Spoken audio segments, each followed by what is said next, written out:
అప్పుల బాధలు వెంటాడుతున్నాయా? అయితే 6 JVR వారి జాతిరత్నాలు ధరించండి. అందరికీ నమస్కారం. నేను మీ కట్టా కార్తీక్. ఒకే ఒక్క కేసులో వైసీపీ నేతల 113 మందికి నోటీసులు పోయాయి. ఇంతవరకు కూటమి ప్రభుత్వం వచ్చిన తర్వాత ఒకే ఒక్క కేసులో ఇంతమంది నోటీసులు ఇవ్వటం మొదటిసారి. కూటమి ప్రభుత్వం అధికారంలోకి వచ్చి 1 year దాటిపోయినప్పటికీ కూడా సింగిల్ కేసులో 113 మందికి నోటీసులు ఇచ్చిన దాఖలాలు గతంలో ఎప్పుడూ లేవు. జగన్మోహన్ రెడ్డి గారి సత్తెనపల్లి పర్యటన, రెంటపాలెం గ్రామానికి వెళ్ళి నాగమల్లేశ్వరరావు అనే ఒక వైసీపీ కార్యకర్త ఎవరైతే 1 year క్రితం ఆత్మహత్య చేసుకున్నాడో జూన్ 9, 2024న అతనికి సంబంధించినటువంటి కుటుంబాన్ని పరామర్శించేసి కాంస్య విగ్రహాన్ని ఆవిష్కరించడం కోసం జూన్ 18, 2025న జగన్మోహన్ రెడ్డి గారు రెంటపాలెం పర్యటనకి వెళ్ళారు. అయితే ఆ పర్యటన కోసం పోలీసులు ఇచ్చిన అనుమతి కేవలం 100 మందితో వెళ్ళండి, కేవలం మీ కాన్వాయ్ కాక ఒక 3 కార్లతో వెళ్ళండి. అంటే జగన్మోహన్ రెడ్డి గారి కాన్వాయ్ 11, తర్వాత అదనంగా 3 వెహికల్స్, మొత్తం 14 వెహికల్స్లో వెళ్ళండి, 100 మందితో మాత్రమే వెళ్ళండి. మీరు వెళుతుంది పరామర్శ ప్రోగ్రాంకు మాత్రమే కదా, మీరు ఎలా అడుగుతుంది పర్మిషను రోడ్ షోకో, ర్యాలీకో, బహిరంగ సభకో, పబ్లిక్ మీటింగ్కో కాదు కదా. సో ఇలా వెళ్ళండి, మీరు వెళుతుంది ఒక పల్లెటూరు, చిన్న రోడ్లు ఉంటాయి, ఎక్కువ మంది గుమిగూడితే స్టాంప్ ప్యాడ్ జరిగే అవకాశం ఉంటుందని పోలీసులు పర్మిషను ఒక లిమిటెడ్గా ఇచ్చారు, కొన్ని ఆంక్షలతో ఇచ్చారు. పోలీసులు మాకు ఆంక్షలు పెట్టేది ఏంది అనుకున్నారో ఏమో తెలియదు, కానీ పెద్ద ఎత్తున జనాలతోటి జగన్మోహన్ రెడ్డి గారు గుంటూరు నుంచి సత్తెనపల్లి వరకు ర్యాలీగా వెళ్ళారు. మామూలుగా గంటంబావు పట్టే జర్నీ కొన్ని గంటల పాటు జరిగింది. దాదాపు 50కి పైగా వెహికల్స్ తోటి, వేలాది మంది జనాలతోటి ఒక పెద్ద బల ప్రదర్శనగా, బరి తెగింపుగా మాజీ ముఖ్యమంత్రి వైసీపీ అధినేత జగన్మోహన్ రెడ్డి గారు పర్యటనగా వెళ్ళారు. జగన్మోహన్ రెడ్డి గారు అభివాదాలు ఇవన్నీ చూస్తే ఒక పెద్ద రోడ్ షో ప్రోగ్రాం జరిగింది అనిపించింది. ఈ రోడ్ షో ప్రోగ్రాంలో మొత్తంగా 3 చనిపోయారు. మధు అనేటువంటి ఒక వ్యక్తి, అతను అంబులెన్స్లో హాస్పిటల్కి తీసుకెళ్తుండగా అతనికి ఏదో అయింది, అతను హాస్పిటల్కి తీసుకెళ్తూ ఉన్నారు.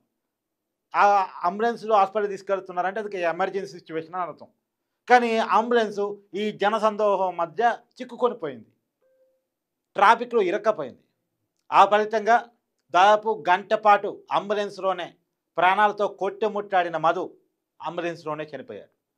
కేవలం ఈ జనాల వల్ల ట్రాఫిక్ జామ్ అయ్యి అంబులెన్స్కి దారి ఇవ్వకపోవటం వల్ల మధు అనేటువంటి ఒక యువకుడు చనిపోయాడు.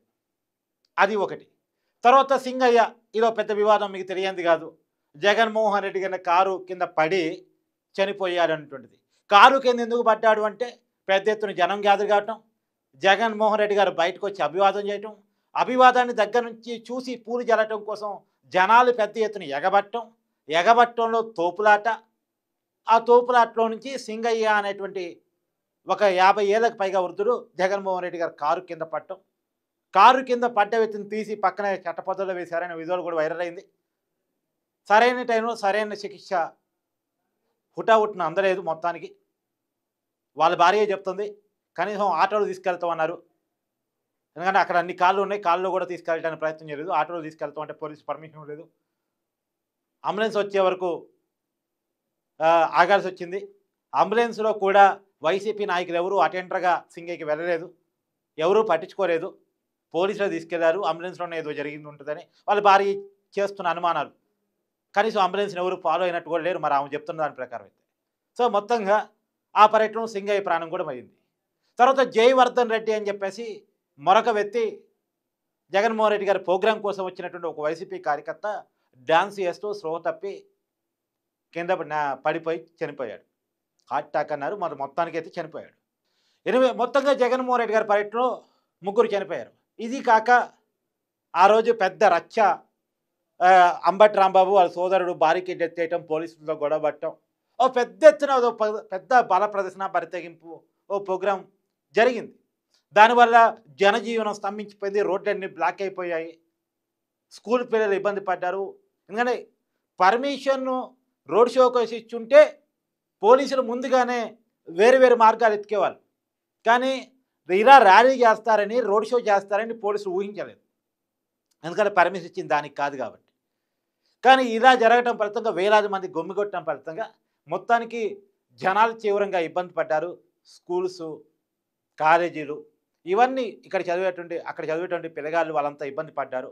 మొత్తంగా జనజీవనం అస్తవ్యస్తమైంది. పబ్లిక్ ఆస్తులకు ధ్వంసం కలిగింది అనే దాని కింద ప్రజల ఆస్తి ధ్వంసం నిరోధక చట్టం కింద 113 మంది వైసీపీ నాయకులకు నోటీసులు ఇచ్చారు. ఆ నోటీసులు అందుకున్న వాళ్ళలో అంబటి రాంబాబు, విడద రజని మాజీ మంత్రులు, నంబూరు శంకర్రావు లాంటి మాజీ ఎమ్మెల్యేలు కూడా ఉన్నారు. సో మాజీ మంత్రులు, మాజీ ఎమ్మెల్యేలతో సహా 113 మంది వైసీపీ నాయకులకు పోలీసులు నోటీసులు జారీ చేశారు నిన్నటి రోజున. సరే, ఇది అరెస్ట్ దాకా పోవద్దు, వాళ్ళనేమో అరెస్ట్ చేయరు, నోటీసులు మాత్రమే జారీ చేశారు, మీ వివరణ ఇవ్వండి అని చెప్పేసి అడిగేటువంటి ఇది మరి సీరియస్నెస్ ఏం కాదు. ఆ నోటీసులు పోలీసులు ఇస్తారు, దానికి వాళ్ళ వివరణ ఇవ్వాల్సి ఉంటుంది. వాళ్ళ వివరణతో సాటిస్ఫాక్షన్ కాకపోతే అప్పుడు ఎలాంటి చర్యలు తీసుకుంటారు ఏంటని చూడాల్సిందే. ఇప్పటికైతే ఒక నోటీసులు 113 మందికి జారీ చేయడం జరిగింది. కాకపోతే ఈ నోటీసులు కూడా మనం కీలకంగా ఎందుకు చెప్పుకోవాలంటే, ఒకేసారి 113 మందికి నోటీసులు ఇవ్వటం అనేటువంటిది కొంత ఆసక్తిని రేపే, ఆశ్చర్యాన్ని రేపేటువంటి అంశం. కానీ ఈ జనాన్ని సమీకరించినటువంటి వాళ్ళు, ఇలా ర్యాలీ కావటానికి కారణమైన వాళ్ళు, పబ్లిక్ న్యూసెన్స్ కావటానికి కారణమైనటువంటి వాళ్ళు, వీళ్ళ వల్ల పోలీసులకు ఇబ్బంది జరిగింది, పబ్లిక్ ఇబ్బంది జరిగింది అనుకున్నటువంటి వాళ్ళందరినీ కూడా ఏరి నోటీసులు ఇవ్వటం జరిగింది. దీని వెనకాల చాలా పెద్ద కసరత్తు జరిగింది.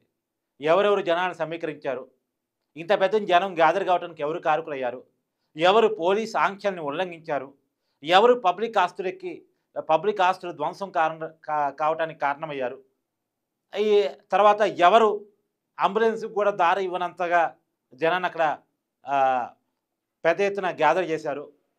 ఇవన్నీ సీసీ కెమెరా ఫుటేజ్ ద్వారా రకరకాల సమాచారాల ఆధారంగా సేకరించి ఈ కేసులో ప్రధాన నిందితులు వీళ్ళంతా అనుకొని వాళ్ళందరికీ నోటీసులు ఇవ్వడం అయితే జరిగింది.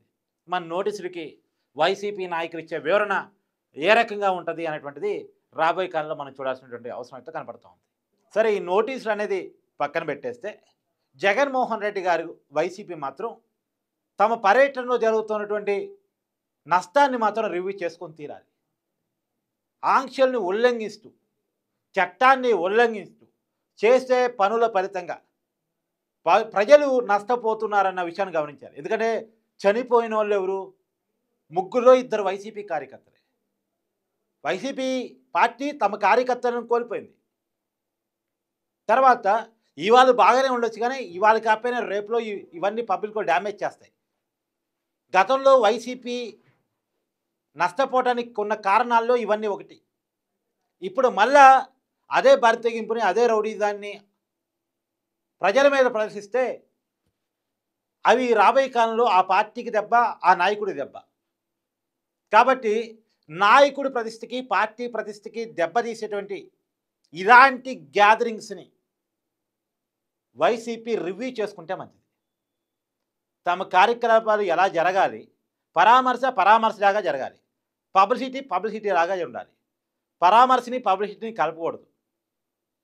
రోడ్ షో లాగా చేయాలి, ర్యాలీ లాగా చేయాలి, పరామర్శ ప్రోగ్రామ్ లాగా చేయాలి. పరామర్శ ప్రోగ్రామ్ని రోడ్ షో లాగా చేశారనుకో ఎవరు అబాస్ పాలవుతారు? ఇప్పుడు చావు కాడికి పోయి నవ్వారనుకోండి, ఎవరు అబాస్ పాలవుతాడు? నవ్వినోడే అబాస్ పాలవుతాడు. కాబట్టి ఆ విధంగా వెళుతుంది పరామర్శ ప్రోగ్రాం కోసం, ఒక కుటుంబాన్ని పరామర్శించడం కోసం, అతనికి సంబంధించిన కాంస్య విగ్రహాన్ని ఆవిష్కరించడం కోసం. అది అలా జాగితే పోద్ది. ఇగో ఇలా రోడ్ షో లాగా, అభివాదం లాగా జరిగితే ఎవరు అబాస్ పాలవుతారు? ఎవరు అబాస్ పాలయ్యారు? ఎవరు విమర్శలు ఎదుర్కొంటున్నారు? ఎవరు ఆత్మరక్షణలో పడి రకరకాల ప్రయత్నాలు చేస్తున్నారు, తప్పుల మీద తప్పులు చేస్తున్నారు? ఏది ఏమైనా తమ పర్యటన విషయంలో జగన్మోహన్ రెడ్డి గారు కానీ, వైసీపీ పార్టీ కానీ రివ్యూ చేసుకోవాలి అనేటువంటిది నా యొక్క అభిప్రాయం.